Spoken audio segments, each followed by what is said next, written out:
করছে, ওরা ওয়াজ বলে, আমরা বলি পাঠ। হিন্দুরা যতদিন পাঠ বাড়াতে না পারবে ততদিন হিন্দুদের কোনো কল্যাণ হবে না। পাঠ বেশি করে শুনতে হবে, যত বেশি মানুষ পাঠ শুনবে তত বেশি মানুষ ধর্ম সম্পর্কে জানতে পারবে। ওই পাঠের পরে কীর্তন শুনতে হবে, আগে শ্রবণ তারপর কীর্তন, স্টেপ আছে। আপনি প্রাইমারি স্কুলের দাম না পারিয়ে হাই স্কুলে যেতে পারবেন? আমরা কীর্তন মানে মনে করি একটু আসলাম, তারপর একটু 10 মিনিট নাচানাচি হলো, 30 মিনিট বসে রাগ টানলো, তারপর 30 মিনিট প্রেম বা একজন আরেকজনের গলায় ধরে গড়াগড়ি, এখানে কাঁদলাম আর আসর থেকে উঠে গিয়ে সিগারেট টানলাম, তার মানে ব্ল্যাকমেল করছি। ওটাকে ইমোশনাল ব্ল্যাকমেল বলে। কেউ যদি কৃষ্ণ বলে প্রকৃতই কাঁধে, সে কখনো ওই জায়গা থেকে গিয়ে গাঁজা খেতে পারে না। এটাকে 4 আনার ভাব বলে, 4 আনার ভাব ইমোশনাল ব্ল্যাকমেল। ধর্ম কখনো ইমোশনাল ব্ল্যাকমেল নয়। ধর্ম তো সাংস্কার ভগবত প্রণীতম, ধর্ম ভগবানের আইন। নরসিংদী মনোহরদী উপজেলার বেশি দূর নয়, রামপুর গ্রাম, বেশি দূর নয়, কাছেই তো। এখানে রামপুর নামে এক মাতাজি রাসলীলা কীর্তন করবে, দাঁড়িয়ে প্রস্রাব করে এসে গিয়ে উঠে গেছে রাসলীলাতে, নিজের চোখে দেখা। তাহলে কি হচ্ছে, সমাজ কি পাচ্ছে? আমি বিরোধী করছি না, আমি কীর্তনের বিরুদ্ধে কথা বলছি না, কোন কীর্তনিয়া দলকে ছোট করে দেখছি না, আমার কথা অপরাধ নেবেন না। আমি কেবল সমাজ বাস্তবতার দৃশ্যগুলো তুলে ধরছি। তাই কমিটি বৃন্দ যারা, আপনাদের উচিত তাদেরকে এই কথাগুলো বলা। কেন 20 মিনিট কি বাঁশিতে আধুনিক সুরের গান না দিলেই নয়? আমার কি রায় বিচ্ছেদ কম, শ্যাম বিচ্ছেদ কম, ভজন সঙ্গীত কম? তাহলে কেন বাঁশিতে গান দিবে? খায়রুল্লাহর লম্বা মাথার গ্যাস, কেন বাঁশিতে এই ধরনের গান দেয়া হয়? আজকে কীর্তনের নামে, হরি নামের নামে আমরা বিভিন্ন আধুনিক গানের সুর দিয়ে থাকি। মায়া ও মায়ের তো পোড়া দিলে, এটা কেন দেবে? নাগিন নাগিন, এটা বাঁশিতে কেন টানবে? ধার্মিক মুসলমানেরা তারা তাদের মাদ্রাসা মক্তবে তাদের নির্ধারিত ইসলামিক সঙ্গীত ছাড়া আর কোন গান গায়? আজকে আমাদের বয়সী ইয়াং ছেলেরা সরস্বতী পূজা করে, কালী পূজা করে, দুর্গা পূজা করে, কিন্তু সরস্বতী পূজার মণ্ডপগুলোতে যেভাবে গানগুলো বাজানো হয়, সত্যি সেটা দুঃখজনক। এই তারিখে সরস্বতী পূজার 4টা প্রতিমা ইন্টারনেটে ভাইরাল হয়েছে। যারা ইন্টারনেট চালু করেন তারা দেখবেন আমাদের শাস্ত্রে যেভাবে প্রতিমা নির্মাণ করার কথা বলা হয়েছে, আমরা শাস্ত্রের নিয়মকে লঙ্ঘন করে প্রতিমা নির্মাণ করছি। এক জায়গায় দেখলাম প্রতিমা নির্মাণ করেছে মা সেলফি তুলছে এইভাবে, আরেক জায়গায় মা মোটর সাইকেল চালিয়ে যাচ্ছে, আরেক জায়গায় শর্ট প্যান্ট আর শর্ট কাপড় দিয়ে মার প্রতিমা নির্মাণ করা হয়েছে। যার কারণে অন্যান্য ধর্মের লোকেরা আমাদেরকে টিকা টিপ্পণী করে, আমাদেরকে ভূতপ্রেতের পূজা করি বলে গালাগাল করে, একমাত্র কিছু হিন্দু কুলাঙ্গার ছেলেপেলের জন্য। পূজা যদি করতে হয় ভালো করে কর, ছাগলের দল। এইরকম কেন নিজের মায়ের অসম্মান করছিস? তাছাড়া বিভিন্ন পূজার মণ্ডপগুলোতে যেভাবে আচরণ করা হয়, প্রতিমাগুলো দর্শন করতে গিয়ে ভক্তি জাগার পরিবর্তে কামভাব হৃদয়ের মাঝে জাগ্রত হয়। অনেক প্রতিমার মণ্ডপগুলোতে গিয়ে দেখা হয় এটা পূজার মণ্ডপ না নর্তকীর নর্তনশালা। ভ্রম হয়। আমি কি আমার জন্মদাত্রী মায়ের সামনে মদ খেয়ে নাচতে পারবো? কথা বলেন। তাহলে যিনি জগতের মা দুর্গা, জগৎ জননী, তার সামনে কি করে অর্ধনগ্ন হয়ে নাচি? বাবাদেরকে বলি, আপনারা যখন আমাদের বয়সে ছিলেন কিংবা আরো ছোট ছিলেন, যদিও দুর্গা পূজা কম হতো, সংখ্যায় কম ছিল, কিন্তু আনন্দটা বেশি ছিল অবশ্যই। আজকে দিন দিন পূজার মণ্ডপ বাড়ছে, আনন্দ কমে যাচ্ছে, কেমন জানি একটা আনন্দ নাই। আগের মতো আনন্দ নাই। আমার বয়স আর কত, এখানে অনেকের ছেলে নাতির বয়সী। আমি আমার মামার বাড়িতে দেখেছি পূজাতে ধুন্দুলি নাচ, আরতি, কি সুন্দর নৃত্য করা হতো, আরতিতে ঢাক বাজানো হতো, ধুন্দুলি নাচ হতো। আজকে আরতির নামে ডিজে চলে, ডিজে। বিভিন্ন পূজার মণ্ডপগুলোতে এই কথাগুলো তরুণদেরকে বলছি। আজকে পূজার মণ্ডপগুলোতে গান বাজে, আমি এলাম গরম চা, আমায় ফু দিয়া খা। এটা কি পূজার মণ্ডপের গান? আমি কলকাতার রসগোল্লা, এটা পূজার মণ্ডপের গান? সচেতন হও হিন্দু যুবক গান। নিজের সংস্কৃতির অবক্ষয় করিও না। আজকে তোমার অবমূল্যায়নের কারণে, অবক্ষয়ের কারণে আমার মা সরস্বতী, আমার মা দুর্গা অন্যান্য ধর্মের কাছে হাসির পাত্র হচ্ছে। ধর্ম মানে শুধু ধুতি পরার মাঝে সীমাবদ্ধ নয়, ধর্ম মানে শুধু তিলক কাটার মাঝে সীমাবদ্ধ নয়, ধর্ম মানে শুধু জপমালার মাঝে সীমাবদ্ধ নয়, ধর্ম শুধু প্রসাদ খাওয়ার মাঝে সীমাবদ্ধ নয়। ধর্ম তো সাক্ষাৎ ভগবত প্রণীতম। ধর্ম একটা সরাসরি ভগবানের আইন, আইনকে না মানলে শাস্তি পেতে হবে। একটু ভাই লয়ের rule of regulation, traffic of course punishment, traffic আইন না মানলে তোমাকে শাস্তি পেতে হবে। তেমনি ভাবে কেউ যদি ভগবানের আইনকে অমান্য করে শাস্তি পেতে হবে। আজকে মা সরস্বতীর প্রতিমা কি করে বানাতে হয় শাস্ত্রে নির্দেশ আছে। আজকে আমরা নির্দেশ না মেনে যেমন পারি এমন করছি। মায়ের ঠ্যাং একটা বেঁকা, এইভাবে মা, কি আশ্চর্য! এগুলো কেন হবে? মা সরস্বতীর পরনে সাদা শাড়ি কেন, কখনো জানার চেষ্টা করেছি? হাতে বীণা কেন? বীণায় তার কয়টা জানেন? সরস্বতী মায়ের হাতের বীণার মাঝে তার কয়টা? এই তারগুলো কিসের প্রতীক? তার বাহন রাজহংস কেন? হাতে পুস্তক কেন? এগুলো জানার চেষ্টা করি না। আর পূজার মণ্ডপগুলোতে গান পাই, আমি কলকাতার রসগোল্লা। কি আশ্চর্য! যে গান ভাইরাল হয়, হিন্দুর মন্দিরে এই গান বাজে। একটা ধার্মিক মুসলমান মাদ্রাসা মক্তবে তারা তাদের ওয়াজ মাহফিলে কখনো তারা তাদের ধর্মীয় গান ছাড়া আর কোনো গান বাজায় না। আর আমরা সরস্বতী পূজায় কীর্তনের আসরে বাঁশিতে আধুনিক গানের সুর দেই। কমিটি বৃন্দের কাছে অনুরোধ, সচেতন হন। নিজের ধর্মকে একটা ফাজলামির একটা ক্ষেত্র আমরা দিন দিন তৈরি করছি, আমরা শুরু করে দিচ্ছি। যতদিন যাবত নিজেরা সচেতন না হব, এই সকলের বিরুদ্ধে রুখে না দাঁড়াবো, ততদিন কলির প্রভাবে আরো দিন থেকে দিন আরো খারাপ মাত্রায় এই সকল অবস্থায় পর্যবসিত হবে। আজকে যে জায়গাতেই যাও দেখবে পূজার মণ্ডপগুলোতে যেভাবে অর্ধনগ্ন হয়ে মদ খেয়ে নাচা হয়, ওই প্রতিমায় মা অবস্থান করেন কিনা সন্দেহ। যদি কেউ বৃদ্ধ বয়সের তাকে যেভাবে পূজার মণ্ডপগুলোতে যে বিট দিয়ে গান বাজানো হয়, যাদের হার্টে প্রবলেম, তাদের কি অবস্থা হয়? এই জন্যই তো সচেতন হতে হবে। আমি হবিগঞ্জের এক জায়গায় পূজাতে পাঠ করতে গিয়েছিলাম। ওরে বাপ রে বাপ, সরস্বতী পূজার মণ্ডপের একটা পাশে বাসায় আমাকে থাকতে দেওয়া হলো। কি গান বাজাইলো! আমি আস্তা রাতে মনে হয় 8 থেকে 10টা গান মুখস্থ করে ফেলেছি। আমার আবার মেমোরি একটু বেশি, একবার শুনে মুখস্থ হয়ে যায়। কি যে আমার মনের মানুষ বন্ধু তুমি হইলায় না, জ্বালাইয়া গেলায় মনের আগুন নিভাইয়া গেলায় না। এটা সরস্বতী পূজার মণ্ডপে গান।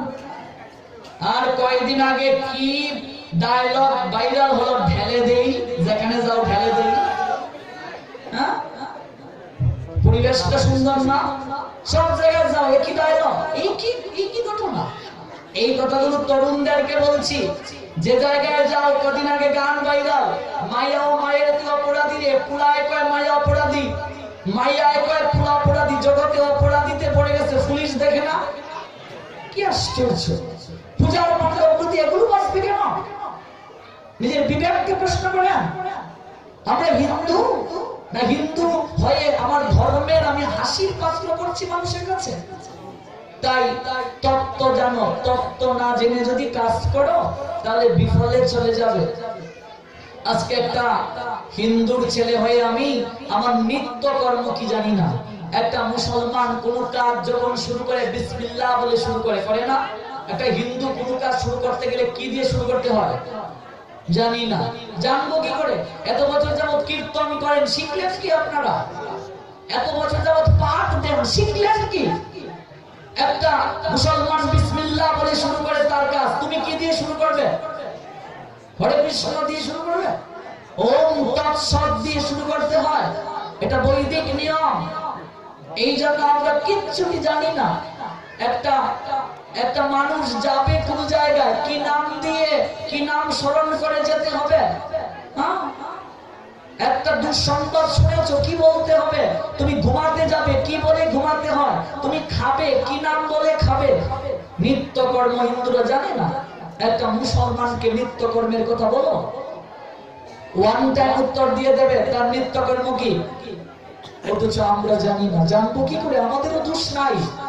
আমরা যারা পাঠক আছি, আমরা তো নামমাত্র পাঠক, আমরা পাঠের অনেক কিছুই জানি না।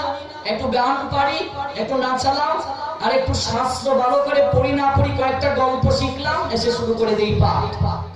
এগুলো পাঠ নয়, এগুলো পাঠ। এগুলো পাঠ আগে কি বুঝতে হবে। গীতা আলোচনা করতে গেলে গীতার সব শ্লোক মুখস্থ থাকতে হবে, এবং কোন শ্লোক দ্বারা কি বোঝানো হয়েছে ভালো করে বুঝতে হবে, স্টাডি করতে হবে, ভালো করে পড়াশোনা করে তারপর পাঠে আসতে হবে। এগুলো জানি না বলেই তো আজকে 12টা বেজে যাচ্ছে। আমাদের ধর্মীয় নেতা যারা আমরা আছি, আমরা যারা সাংগঠনিক ভাবে নেতৃত্ব দিচ্ছি, আমরা যারা বিভিন্ন কমিটিতে নেতৃত্ব দিচ্ছি, পূজা উদযাপন পরিষদ আছে, হিন্দু বৌদ্ধ খ্রিস্টান ঐক্য পরিষদ আছে, হিন্দু মহাজোট আছে, এবং আপনারা অনেকে এই সকল কমিটিতে নেতৃত্ব দিচ্ছেন। আপনাদের কাছে আমার একটা অনুরোধ, আপনারা আপনাদের সন্তান দিগকে বিভিন্ন পূজার মণ্ডপগুলোতে ভজন সঙ্গীত ছাড়া আর কোনো গান না বাজাতে অনুরোধ করবেন। অনেক কুলাঙ্গার ছেলের বাপ মা আছে, ওরা একদিনে আনন্দ করতে, একটু করুক না। আনন্দ করতে বিয়েতে কর, গায়ে হলুদে কর, পূজার মণ্ডপে আনন্দ কিরে, হরিনাম করে নৃত্য করে আনন্দ হয় না? আমরা কালকে নৃত্য করেছি, আনন্দ হয়েছে না? অবশ্যই হয়েছে। যদিও মায়েরা নাচে নাই, মায়েরা একটু লাজুক দেখলাম নরসিংদীর মায়েরা। আজকে মায়েরা আলাদা নাচবে। সবাই মায়েরা যদি এক জায়গায় এসে যায়, নাচার যদি জায়গা না থাকে আনন্দ কি করে হবে? মায়েরা ওই জায়গায় নাচবে, বাবারা ওই জায়গায় নাচবে, দেখবে কত আনন্দ।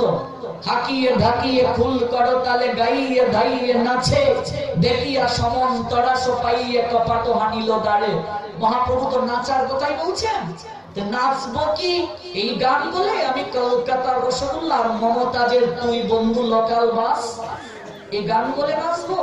অনেকে যদি কয় প্রভু আপনিও তো গান শুনলে জানুন, আপনিও কি তা শুনুন না গীতা?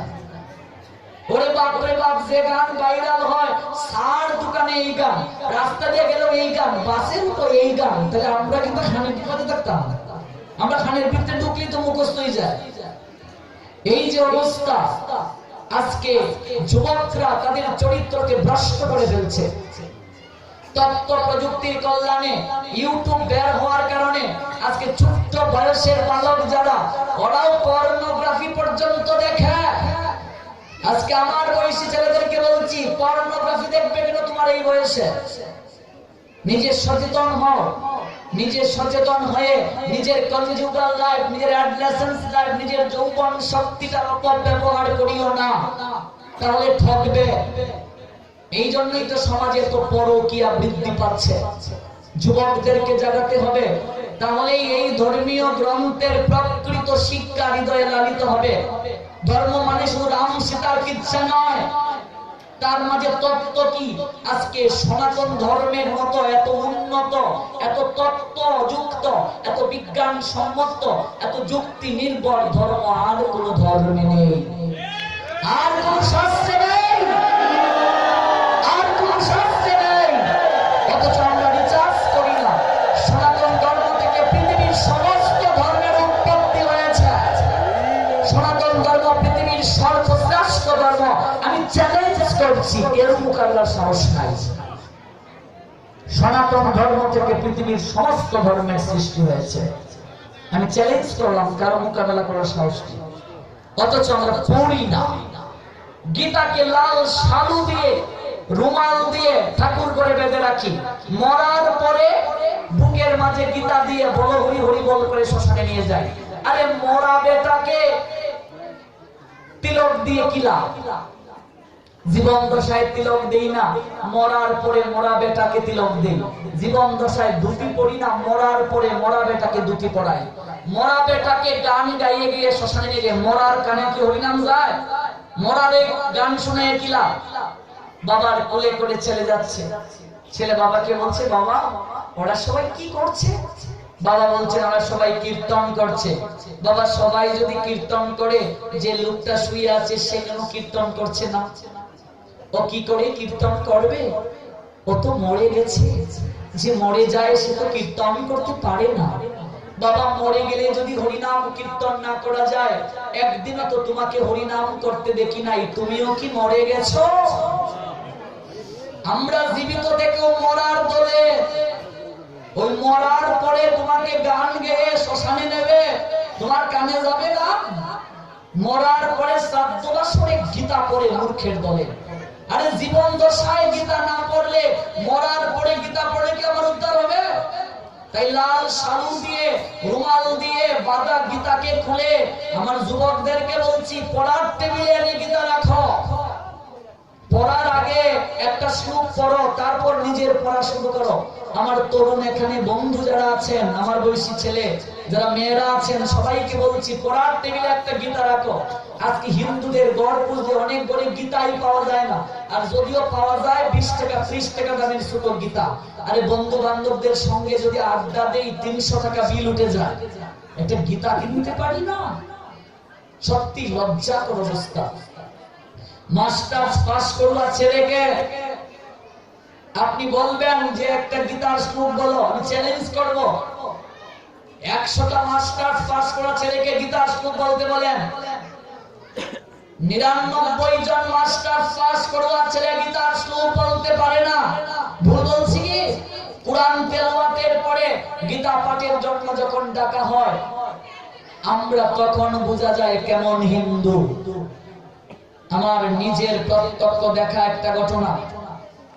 কুরআন তেলাওয়াতের পরে যখন গীতা পাঠের জন্য ডাকা হলো, একজন আরেকজনকে ঠেলছে, ভাই তুই যা তুই যা। এবার সে গিয়ে দাঁড়িয়ে গীতা পাঠ করছে, যা দেবী সর্বভূতেষু মাতৃরূপেণ সংস্থিতা নমস্তস্যৈ নমস্তস্যৈ নমস্তস্যৈ নমো নমঃ। এটা চণ্ডী প্রণাম মন্ত্র হয়ে গীতা পাঠ শেষ। যারা আসলো শ্রোতারা সবাই ক্ল্যাপ দিচ্ছে। তাকে বলে কি? হবুচন্দ্র রাজার গবুচন্দ্র মন্ত্রী। যে গীতা পাঠ করছে নিজের জীবনে গীতা শুনছে না, আর যারা শুনছে ওরাও জীবনে গীতা চিনে না। মায়ের মুখে একটা গল্প শুনছিলাম। আগেরকার দিনে যাত্রা হতো না, এখন তো যাত্রা অনেকটা কমে গেছে। মায়ের মুখে গল্প শুনছি, যাত্রাতে একটা লোকের একটা ডায়লগ ছিল, সে আসে না। এবার আরেকটা লোককে বলছে, ভাই রে আমাদের তো লোকটা মিসিং, তোমার তো চেহারা অনেক ভালো, স্বাস্থ্য ভালো আছে, শুধু কেবল যাত্রার পোশাকটা পরে মঞ্চে দাঁড়িয়ে একটা ডায়লগ দেবে। বলছে না না না, আমার পক্ষে সম্ভব নয়, আমার তো অভ্যাস নাই। বলছে না, দাঁড়িয়ে থাকতে হবে। তাকে জোর করে পোশাক পরিয়ে যাত্রার মঞ্চে তোলা হলো। এত লোক দেখে ভয় পেয়ে গেছে। এবার ডায়লগ কি বলে দিয়েছিল ভুলে গেছে। বাংলা বিহার উড়িষ্যা কই গেলে রে ফরেশিয়ার পুরা নরেশিয়া। আমি আগেই কইছি পারতাম না, তুই কইছস পারবে। কই তুই এখন আমার ঠ্যাং কাঁপতাছে। ফরেশের ফুলা নরেশ, মানে ফরেশের ছেলে নরেশ তারে জোর কইরা যাত্রার মঞ্চে তুলছে। এবার এর তো ডায়লগ নাই।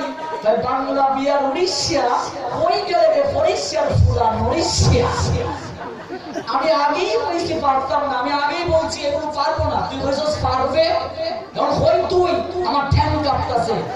আর দর্শক যারা মনে করছে এটাই ডায়লগ, কি বাবা যে ডায়লগ দিয়েছে রে বাবা, এ নাইনা ভাই আমি তো জানি কি ডায়লগ দিছি। যা দেবী সর্বভূতেষু মাতৃরূপেণ সংস্থিতা নমস্তস্যৈ নমস্তস্যৈ নমস্তস্যৈ নমো নমঃ। চণ্ডীর মন্ত্র হয় গীতা পাঠ শেষ। যাবেন কোথায় আপনি? আমি লেখাপড়া করলাম, যদি একটা গীতার শ্লোক না জানি এর চেয়ে লজ্জা কি হতে পারে? আর যদিও একটা গীতার শ্লোক জানি একটাই, যদা যদা হি ধর্মস্য গ্লানির্ভবতি ভারতম। মুসলমানরা বলে তোমরা গীতার শ্লোক নাই, এটা হুনতে হুনতে আমরা মুখস্থ করে এসেছি। এই জন্য তরুণ বন্ধুগণ উঠো, জাগো। আমরা যদি না জাগি মা কেমনে সকাল হবে? 100টা কর্ম উদ্যমী যুবককে যদি বের করে নিয়ে আসা যায়, আমি নিজেকে 100 যুবক মনে করি। এটা আমার অহংকারের কথা নয়। আমার মতো 10টা যুবক যদি হিন্দু সমাজ থেকে বের হয়ে আসতো, আজকে সনাতন সমাজের আমূল পরিবর্তন হতো। আজকে যুবকদেরকে জানতে হবে। যুবকরা যদি জেগে উঠে, যুবকরা যদি ধর্মটাকে রিচার্জ করে, তাদের দ্বারা যে সমাজ হবে, এই সমাজ হবে একটা আনন্দময় সুরক্ষময়। জয় জয় শ্রী রাধে। তাই ঠাকুর ধরে লাল সাল দিয়ে গীতাকে বেঁধে রাখার কোনো মূল্য নয়, বের করে নিয়ে আসতে হবে এই গীতাকে, তত্ত্ব জানতে হবে। অনেকেই বলে যদি ভুল হয়, ভুল হোক না, ভুল হতে হতেই তো শব্দের উৎপত্তি। জলে না নামলে সাঁতার শিখা যাবে, আষাঢ় না খেলে হাঁটা শিখা যাবে? সাঁতার শিখিতে হলে আগে তবে নামো জলে। এই যুগ আর নাই। আজ থেকে 100-200 বছর পিছিয়ে যাও, সূত্র গীতা পড়তে পারতো না। এই কথা কইয়া হিন্দুদের 12টা বাজিয়ে দেওয়া হয়েছিল, যার কারণে হিন্দুরা গীতা থেকে এতটা পিছিয়ে।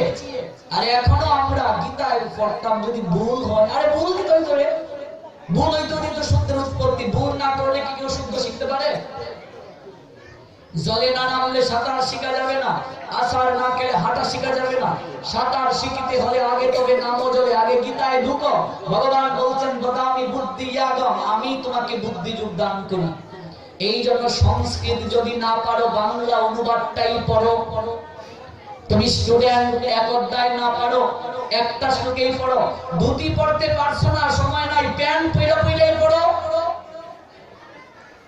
অফিসে যাবে, সময় নাই, দাঁড়িয়ে দাঁড়িয়ে একটা শ্লোক পড়ে প্রণাম দিয়ে রেখে যাও।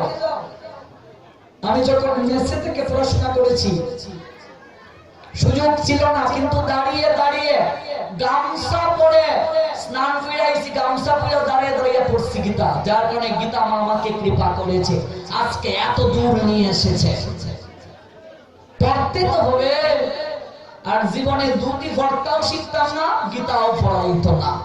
আমরা সিলেটে একটা প্রবাদ আছে, 9 মন গিয়ে হইতো না, রাধার নাচন হইতো না। এই প্রথা থেকে বের হয়ে আসো। ভুল শুদ্ধ ভগবানের বাণী, ভগবান ক্ষমা করবেন, ভগবান কৃপা করবেন। গীতায় প্রবেশ করতে হবে।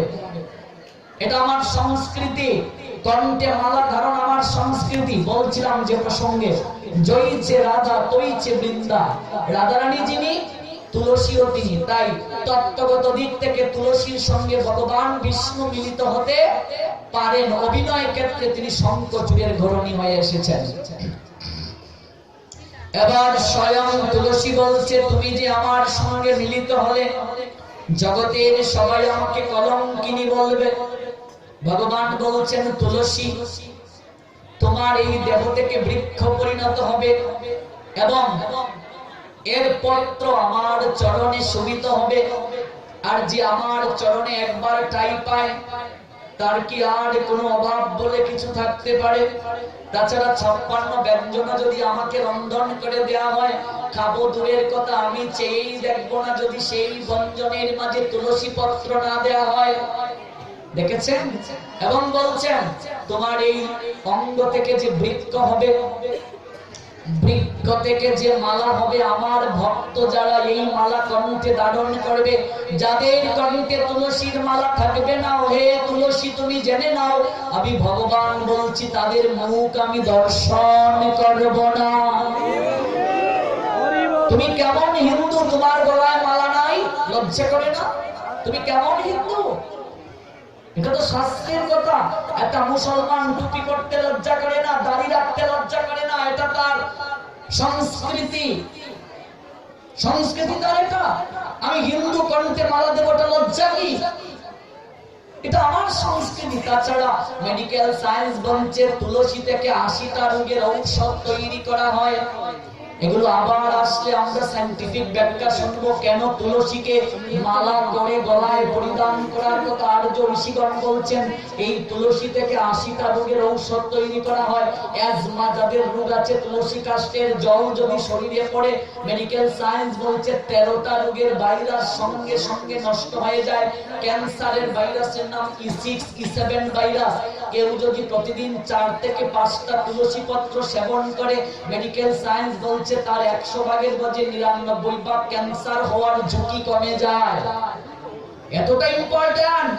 আমি যদি মেডিকেল সায়েন্সের ব্যাখ্যা শুরু করি তাহলে বুঝবেন তুলসীর কত গুরুত্ব। তাই তুলসী শুধু বৈষ্ণবদের জন্য, তা ভুল কথা। তাজমহল কেউ গিয়েছো? ইন্ডিয়ার আগ্রাতে দেখবে কয়েক কিলোমিটার জুড়ে তুলসীর বাগান করা হয়েছে।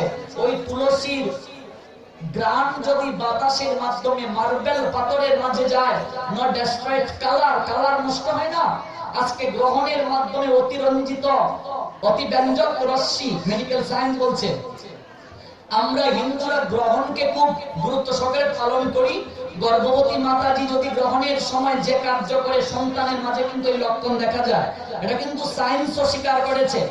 যার কারণে দেখবেন হিন্দুদের মাঝে ভিক্ষুক কম, অন্ধ কম, আতুর কম। ঠিক বলছি? ঠিক বলেন? ভয় কম? হিন্দুদের মাঝে ভিক্ষুক কম না বেশি? কম। আতুর কম দেখবেন, অন্ধ কম দেখবেন। তার কারণ আছে। আর হিন্দুরা যদি শাস্ত্রের সঠিক নিয়ম মেনে সন্তান নিত, কোনো অন্ধ হতো না, আতুর হতো না, পরিপুষ্ট সন্তান হতো। আমরা বীরের সন্তান হিন্দু, আদ্য সন্তান, অমৃতাস্য পুত্র আমরা। আজকে শাস্ত্র পড়ি না বলে আমাদের এই দুর্গতি। আজকে গ্রহণকে আমরা হিন্দুরা অতি গুরুত্ব সহকারে পালন করি। এটা অতি ব্যঞ্জক রশ্মি। ওই অতি ব্যঞ্জক রশ্মি যদি কারো শরীরে পড়ে তাহলে তার ক্ষতি হয় গ্রহণে। অথচ তুলসী পত্র যদি কয়েকটা খাবারের মাঝে আপনি ছড়িয়ে দেন, অতি ব্যঞ্জক রশ্মি কখনো সেটাকে ধ্বংস করতে পারে না, ক্ষতি হয় না। এই তুলসীর এত ক্ষমতা, অ্যান্টিসেপটিক, ব্যাস্টেড, পয়জন, বিষকে পর্যন্ত তুলসী পত্র নষ্ট করে, এতটা ক্ষমতা তুলসী। এই তুলসীর গ্রাম যদি কেউ নেয়, তার শরীরের 11টা রোগের ভাইরাস তৎক্ষণাৎ নষ্ট হয়ে যায়। কারো যদি ধাতু প্রবলেম থাকে, মেয়েদের ফিজিক্যালি প্রবলেম থাকে, কেউ যদি তুলসীর শিকড়কে বেটে খেয়ে নেয়, ধীরে ধীরে তার ফিজিক্যালি প্রবলেম ভালো হয়ে যাবে। তাছাড়া মেডিকেল সায়েন্স বলছে বজ্রপাত বা ঠাটা যদি পড়ে, তুলসীর বৃক্ষ 90 ভাগ বজ্রপাতকে নিরোধ করে। মেডিকেল সায়েন্সের কথা। যাদের কণ্ঠে তুলসীর মালা আছে তাদের উপরে কখনো ঠাটা পড়বে না।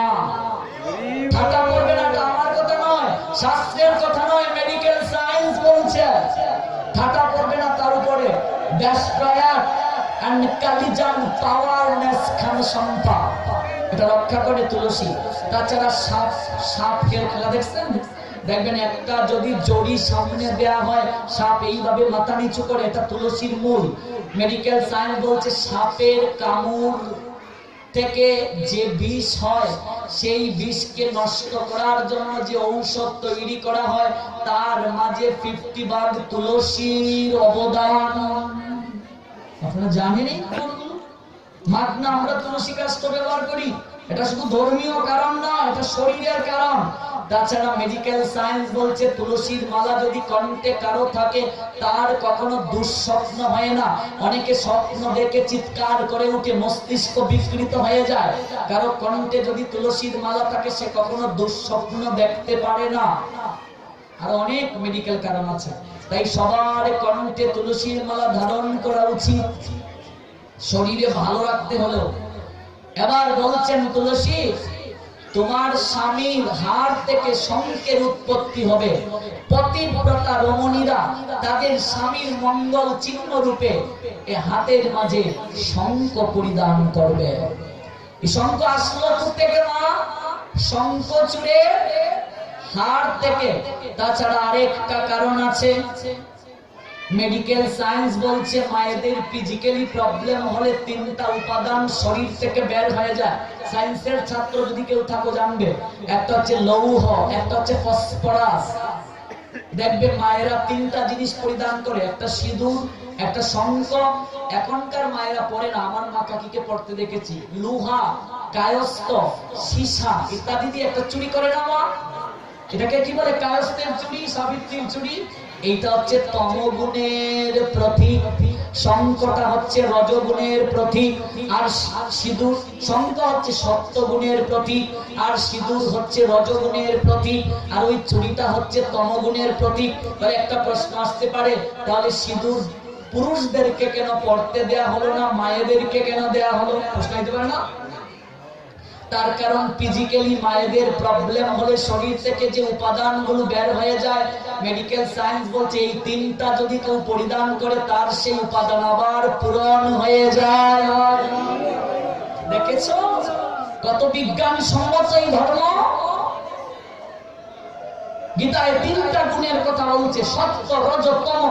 একটা পুরুষকেও তো দেওয়া হতো শঙ্খ, নারীকে কেন দিল? আর ঋষিগণের কি মাথা খারাপ? তাছাড়া এখনকার মায়েরা যে ভুলটা করছেন, শঙ্খকে স্বর্ণ দ্বারা বাঁধানো সবচেয়ে বড় অপরাধ। এখনকার মায়েরা আমার কষ্ট নিও না, তার কারণ আছে। কেন অপরাধ? যুক্তি ছাড়া আমি কথা বলি না। শাস্ত্র বলছে শঙ্খ হচ্ছে সত্যগুণের প্রতীক, মাধুর্যের, আর স্বর্ণ হচ্ছে রজগুণ, ঐশ্বর্যের প্রতীক। লক্ষ্মী হচ্ছে ঐশ্বর্যের পূজারী, লক্ষ্মী তাকে বৈকুণ্ঠে আর রাধারানী তাকে গোলক বৃন্দাবনে। মনে রাখবেন, ঐশ্বর্যের বেশে কখনো বৃন্দাবনে যাওয়া যায় না। এই জন্য আপনারা গান করেন, দয়াল গুরু ব্রজের ভাবে সাজাও দেহকান। ব্রজের ভাবে সাজাও দেহকান মানে কি? ব্রজের মাধুর্যের ভাবে সাজাও দেহ।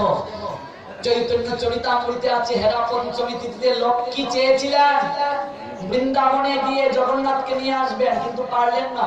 মনে রাখবেন, জগন্নাথ বলরাম সুভদ্রাকে নিয়ে গেলেন, লক্ষ্মীকে কেন নিয়ে গেলেন না সুন্দরাচল মাসির বাড়িতে? তার কারণে সুভদ্রা হচ্ছেন ভক্তি দেবী আর লক্ষ্মী হচ্ছেন ঐশ্বর্যের পূজারী। ঐশ্বর্য মাধুর্য এক জায়গায় থাকতে পারে না। ঐশ্বর্যের স্থান হচ্ছে মথুরা, দ্বারকা, আর মাধুর্য কোথায়? বৃন্দাবন। তাহলে বৃন্দাবনে কৃষ্ণ কি? রাখাল রাজা, রাখাল বেশি ঘুরে বেড়ায়, ননি চুরি করে, মা যশোদা কানে ধরে উঠবস করায়। আর মথুরাতে ভগবান রাজা, দ্বারকাতে মহারাজ, রাজা সম্রাট। দ্বারকার ভক্তগণ কখনো গোবিন্দকে উদাম গায়ে, খালি গায়ে দেখে নাই। আর বৃন্দাবনের ভক্তরা গোপালের কাঁধে চড়েছে, বনমালা এনে গোপালের গলায় দিয়েছে, ননি চুরি করেছে। ভাবের পার্থক্য আছে না? তুমি স্কুলে যে আচরণ করবে, তুমি বাড়িতে এসেও কি আচরণ করবে? পার্থক্য আছে না? দুই জায়গায় পার্থক্য, দুইটা ভাব, একটা ঐশ্বর্য, একটা মাধুর্য। তাই ঐশ্বর্য মাধুর্য তেলার জলের মতো। তেল জল কি এক জায়গায় থাকতে পারে? তেলার জলকে যদি এক জায়গায় রাখার চেষ্টা করেন, সমস্যা হবে কি হবে না? শঙ্খ আর স্বর্ণ হচ্ছে ঐশ্বর্য মাধুর্য। শাস্ত্র বলছে যে শঙ্খকে স্বর্ণ দ্বারা বাঁধানো হয়, সেই স্বামী স্ত্রীর দাম্পত্য জীবনে সর্বদা ঝগড়া লেগে থাকবে, কখনো এক জায়গায় হয় না। ঐশ্বর্য মাধুর্য অনেক ব্যাখ্যা আছে, সময় কম, অথবা ব্যাখ্যা করতাম। ঐশ্বর্য মাধুর্য কখনো এক জায়গায় থাকতে পারে না। স্বর্ণ হচ্ছে ঐশ্বর্য, ঐশ্বর্য বেশ নিয়ে কখনো বৃন্দাবনে যাওয়া যায় না। শঙ্খ আর স্বর্ণ এক জায়গায় থাকতে পারে না। স্বর্ণ হচ্ছে রজ, শঙ্খ হচ্ছে সত্য। সত্য আর রজ একসঙ্গে, একই সাত্বিক আর রাজসিক ভাব একসঙ্গে থাকলে সমস্যা সৃষ্টি হতে পারে। তাহলে ওই কায়স্থের চুরিটা হচ্ছে তমগুণের প্রতীক, শঙ্খটা হচ্ছে সত্যগুণের প্রতীক, আর সিঁদুরটা হচ্ছে রজগুণের প্রতীক। এবার সিঁদুর কয় জায়গায় দিতে হয়? 5 জায়গায় সিঁদুর দিতে হয়। কয় জায়গায়? 5 জায়গায়। কোন আঙ্গুল দিয়ে সিঁদুর দিতে হয়? এই 5টা আঙ্গুলের 5টা গুণ রয়েছে। এই আঙ্গুল দিয়ে সিঁদুর দিলে স্বামীর আয়ু তাড়াতাড়ি কমবে। অনেকে দেখবেন রূপা দ্বারা একটা সিঁদুর দেওয়ার একটা কি বানিয়ে দেয়, এটাও কিন্তু অপরাধ। সিঁদুর সব সময় কাঠি দ্বারা দেওয়া যাবে না, রূপার কাঠি কিংবা কোনো কাঠি দ্বারা দেওয়া যাবে না। সিঁদুর দিতে হবে অঙ্গুলি দ্বারা। এই সিঁদুর দিতে হয় এই আঙ্গুল দ্বারা। এই আঙ্গুলের গুণ কি? এই আঙ্গুল হচ্ছে আয়ু বৃদ্ধির প্রতীক, আয়ু বৃদ্ধির প্রতীক। এই আঙ্গুল হচ্ছে মুখ্য লাভের প্রতীক। এই জন্য দেখবেন প্রথমে সিঁদুর দিতে হয় সিঁথিতে। কোন জায়গায়? কেমনে দিবেন? ওম কৃষ্ণায় নমঃ। তাহলে প্রশ্ন আসতে পারে, এইভাবে না দিয়ে তো এইভাবেও দিতে পারতাম। এইভাবে কেন? কারণ তো জানতে হবে। এটা হচ্ছে ঊর্ধ্ব রেখা। আপনি প্রার্থনা করছেন তোমার স্বামীর আয়ু যেন ঊর্ধ্ব রেখায় যায়। ওম কৃষ্ণায় নমঃ। 5 জায়গায় সিঁদুর দেওয়ার 5টা তত্ত্ব আছে। আবার সেকেন্ড, কপালে ওম কৃষ্ণায় নমঃ। প্রথম কি কৃষ্ণায় নমঃ, আর পরে কেশবায় নমঃ। কপালে কেশবায় নমঃ, আর সিঁথিতে কৃষ্ণায় নমঃ, কপালে কেশবায় নমঃ। তারপর কণ্ঠে ওম গোবিন্দায় নমঃ। ঠিক আছে?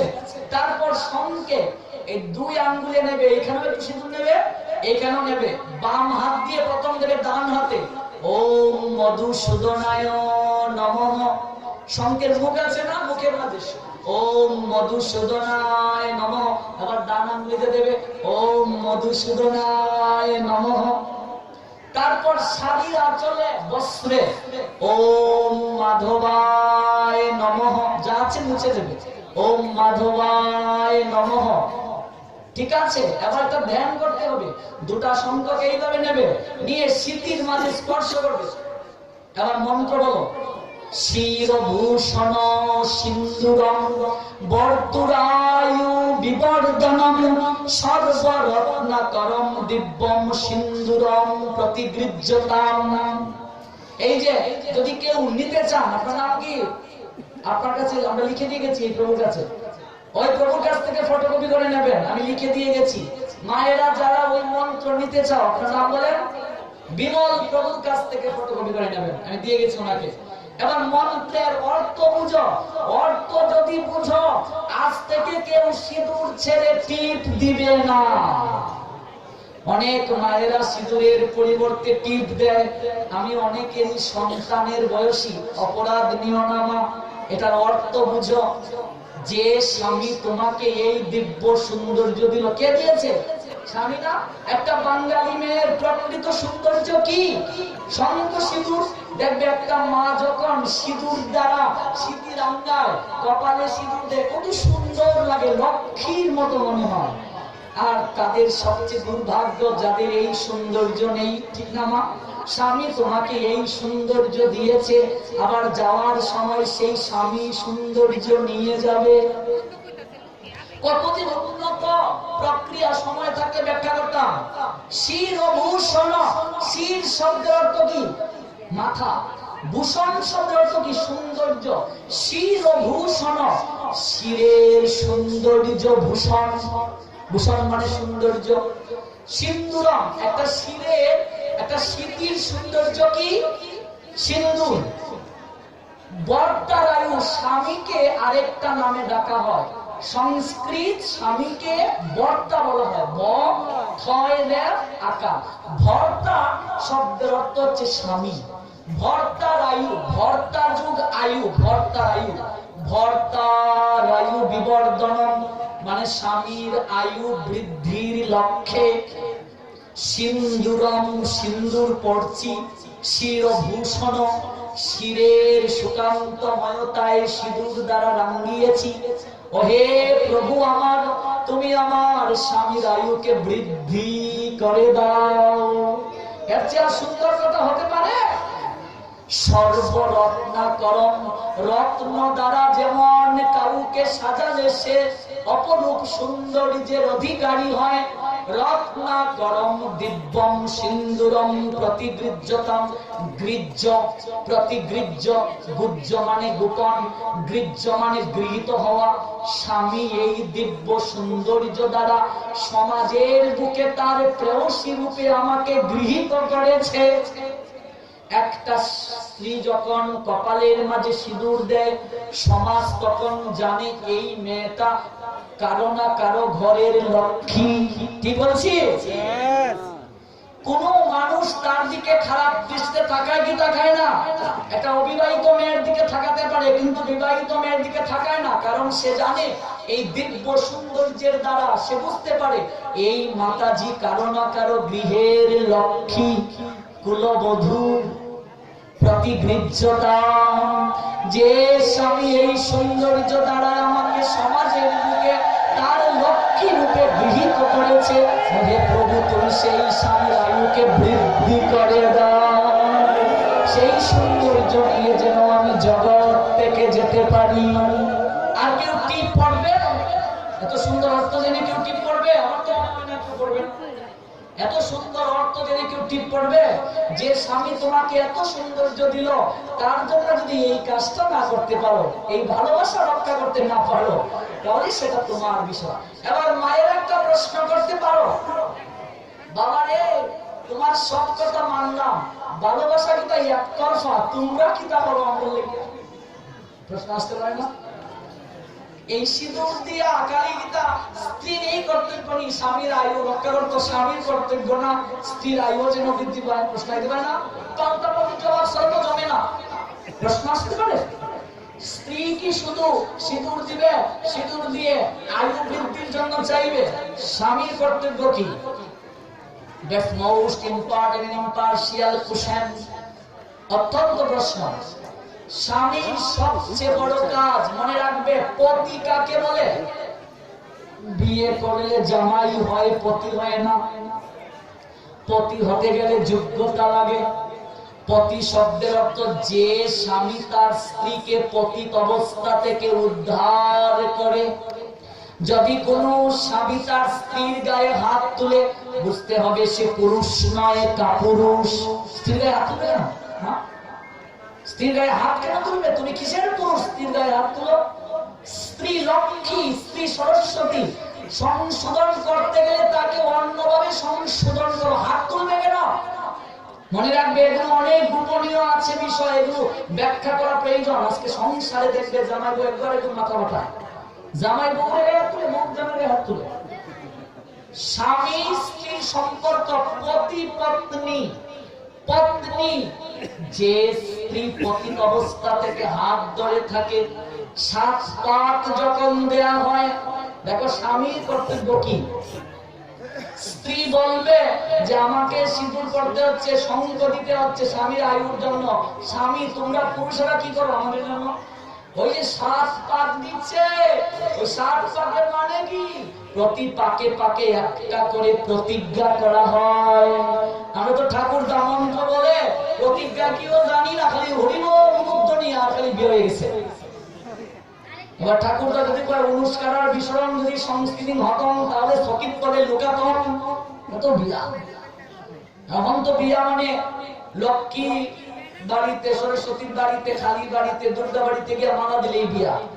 যার কারণে তো বিবাহের মূল তাত্ত্বিকতা বুঝি না। প্রতি পাকে পাকে স্বামী স্ত্রী একে অপরকে একটা প্রতিজ্ঞা করে। এই 7 পাকের মাহাত্ম্য বললে 7 ঘন্টায় শেষ হবে না। 7 পাক দেয় না, প্রতি পাকে পাকে একটার মাহাত্ম্য আছে বাবা। যদি তৎ হৃদয়ং মম তদুস্থ হৃদয়ং তব, যদি তং হৃদয়ং তব তদুস্থ হৃদয়ং মম। হিন্দুদের মতো এত সুন্দর বিবাহ আর কোন শাস্ত্রে নাই।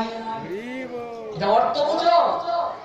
স্বামী তার স্ত্রীকে বলছে, ওগো আজ থেকে তোমার হৃদয় আমার, আমার হৃদয়ে তোমার। এত সুন্দর কথা আর কোন শাস্ত্রে আছে? আর কোন ধরবে? আজ থেকে তোমার হৃদয় আমার, আমার হৃদয় তোমার। এই অর্থগুলো জেনে যদি কেউ বিয়ে করে, কেউ কারো গায়ে হাত তুলবে না। স্বামী বলছে, আজ থেকে আমি তোমার সমস্ত ভারকে বহন করলাম। তুমি তো খালি সিঁদুর করতেছো, তোমার সমস্ত ভারকে সে বহন করেছে। এই জন্য একটা পুরুষের দেখো সংসারে কত দায়িত্ব। দায়িত্বের বাঁধনে, তোমার ভালোবাসার বাঁধনে একটা পুরুষ তোমাকে বেঁধে রেখেছে। এর চেয়ে কি আর কোনো বড় কিছু লাগে একটা স্ত্রীর জীবনে? তোমাকে সৌন্দর্য দিয়েছে, ভালোবাসা দিয়েছে, অনুরাগ দিয়েছে, দায়িত্ব নিয়েছে। আজ থেকে তোমার সমস্ত ভার আমি বহন করলাম। এবার কোন স্বামী যদি বিবাহের পর স্ত্রীর দায়িত্ব না নেয়, বরণ পোষণ না করে, ওই যে যজ্ঞে অগ্নিকে সাক্ষী রেখে সে প্রতিজ্ঞা করেছিল, এই প্রতিজ্ঞা ভঙ্গ করার কারণে তাকে নরকগামী হতে হবে। এত শাস্তি কেন সহজ বিয়ে করা? আমরা আবার কোনদিন সুযোগ গেলে 7 পাকের মাহাত্ম্য শুনবো। তাহলে বলছেন, শিরভূষণ সিন্দুরম বর্তুরায়ু বিবর্ধনম সর্বারত্ন করম দিব্যম সিন্দুরম প্রতিগৃহ্যতাম। শিরের ভূষণ হচ্ছে সিন্দুর, এবং স্বামীর আয়ু বৃদ্ধির কল্পে সর্বরত্নের আকর রূপে দিব্য শক্তিতে এই অপ্রাকৃত গুণে বিভূষিতা হয়ে এই সৌন্দর্যকে আমি পরিধান করছি। হে প্রভু, তুমি আমার সৌন্দর্যের আধার, আমার স্বামীকে তুমি সর্বদা ভালো রাখো, তার দিব্য শক্তিতে আমাকে শক্তিময়ী করে তার বাম পাশে রাখার শক্তি দান করো। সীতা দেবী সিঁদুর পড়ছেন, হনুমানকে বলছেন, মা এটা কি করছো? বলছে এটা কেন করতে হয়? বলছে তোমার বাবা, হনুমানকে বলছেন তোমার বাবা রঘুপতি যেন সর্বদা ভালো থাকেন, সুরক্ষিত থাকেন। এবার বলছে মাতা তুমি তাকে ভালোবাসো, আমিও তো তাকে কম ভালোবাসি না। এক চিলতে সিঁদুর যদি আমার পিতাকে সুরক্ষিত রাখে। এবার হনুমান এসে সিঁদুর গুল্লা সারা শরীরে পড়ছে। ভগবান রামচন্দ্র ঢুকে বলে, এই কি চিনতে পারছি না? বলছে মা যদি অল্প একটু সিঁদুর পরে তোমার আয়ুর জন্য, তোমার সুরক্ষার জন্য পড়তে পারে, আমি তো তোমাকে কম ভালোবাসি না, তাই তো সারা শরীরে সিঁদুর পড়লাম। ভগবান রামচন্দ্র হনুমানকে কাছে নিয়ে বললেন, পুত্র তোমার মতো ভক্ত হয় না, প্রতি জন্মে জন্মে তুমি আমার লীলাতে অংশগ্রহণ করবে। এই হনুমান ত্রেতা যুগে ছিলেন, হনুমান কলি যুগে এই হনুমান হয়ে আসলেন মুরারি গুপ্ত, যার জন্মস্থান আমাদের সিলেটে। আপনারা জানেন সিলেটে কত তীর্থ আছে? পঞ্চতত্ত্বের 3 তত্ত্বের নিবাস সিলেটে। মহাপ্রভুর পূর্বপুরুষদের নিবাস সিলেট। মহাপ্রভুর বাবার নাম জগন্নাথ মিশ্র, জগন্নাথ মিশ্রের বাবার নাম উপেন্দ্র মিশ্র, উপেন্দ্র মিশ্রের বাবার নাম মধু মিশ্র, মধু মিশ্রের পূর্বপুরুষের নিবাস বর্তমানে বাংলাদেশের সিলেট বিভাগের ওসমানীনগর উপজেলার বড়গঙ্গা। বড়গঙ্গা থেকে মধু মিশ্রের পূর্বপুরুষেরা নিবাস স্থাপন করে সিলেট বিভাগের গোলাপগঞ্জ উপজেলার ঢাকা দক্ষিণ। মায়ের পেটে আসছেন মহাপ্রভু, অদ্বৈত প্রভুর জন্মস্থান, যিনি গৌরনাথ ঠাকুর, যিনি না আসলে মহাপ্রভু আসতেন না। অদ্বৈত প্রভুর নিবাস হচ্ছে আমাদের সুনামগঞ্জ জেলার বর্তমানে লাউর পরগনার তাহিরপুর উপজেলার নবগ্রাম। অদ্বৈত প্রভুর বাবার নাম কুবেরাচার্য, কুবেরাচার্যের স্ত্রীর নাম নাভা দেবী, তাদের নিবাস হচ্ছে আমাদের সুনামগঞ্জ জেলায়। অদ্বৈত প্রভুর গুরুদেবের নাম কি? মাধবেন্দ্রপুরী। মহাপ্রভুর গুরুদেব ঈশ্বরপুরী, ঈশ্বরপুরীর গুরুদেব মাধবেন্দ্রপুরী, যে মাধবেন্দ্রপুরীর জন্য স্বয়ং ভগবান ক্ষীর চুরি